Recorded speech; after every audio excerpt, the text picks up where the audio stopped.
Nyakorom gajwang dakika ni 30 tok saa achiel mamidhiambo machiegni wadhi nyime gi ang'ich welo.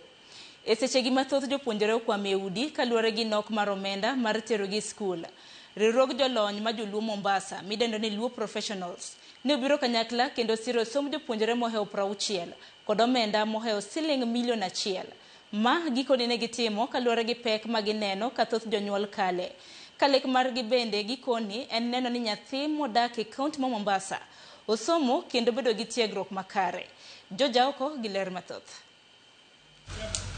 Welo mogwel kaachiel kod jokanyo e riwruog jolony mar joluo Mombasa midendo ni Luo Professionals ne jochopo e nyasi moyiedhi mar chiwo sir mar somo ne jopuonjre maonge kod nyalo Mombasa. E nyasi no mane otelne kod jakom riwruogno Pius Okech, moko kuom jopuonjre mane yudo sir ma kamano ne onyiso mor margi kendo singo mar tiyo matek. And to my fellow youths who are beneficiaries, I only have one thing to urge you.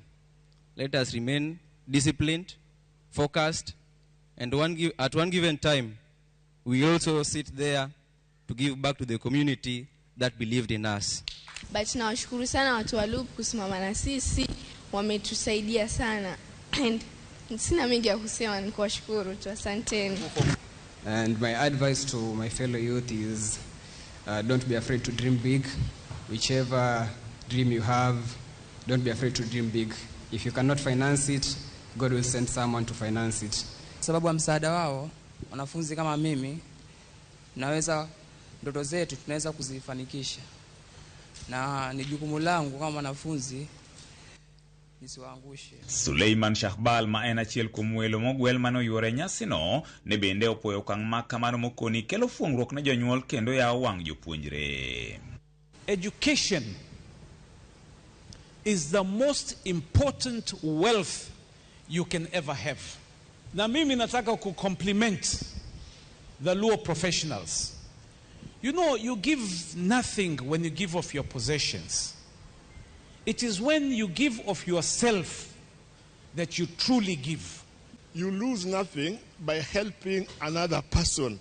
We say if you dim somebody's light, it does not make your light brighter. So what you have to do is just support, support, support. As we retire as the so-called Luo Professionals, we want people who will be taking over. So don't just look at the 10,000, don't just look at the 70,000 of that check, but look at the responsibility and the expectation the Luo people have in you.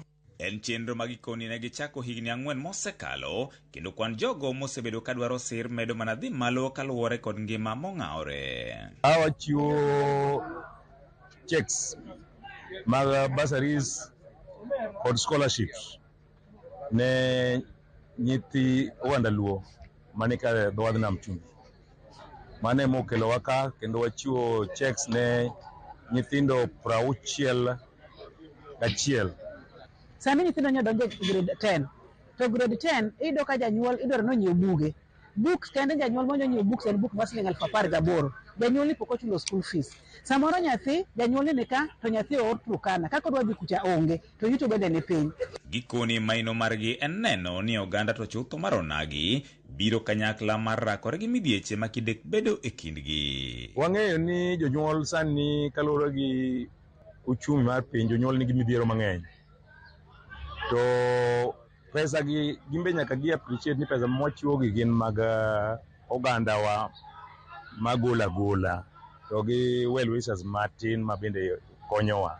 Waloso gi jowadwa wan gi investment account bende wa encourage jowa ni mondo wadonje investment group chande ma wayudo pesa to bende nyalo yawo giro moro kama tin kedo ni sama Luo Professional biro wuok kando gi scholarship to wawe kampuni moro kama ber nyithindo moro timango yudo tije moko bende ndikgie. George Aoko, Ramogi TV, Mombasa. Kopogore gi mano, en ni jagoro maduong' mar kotu Francis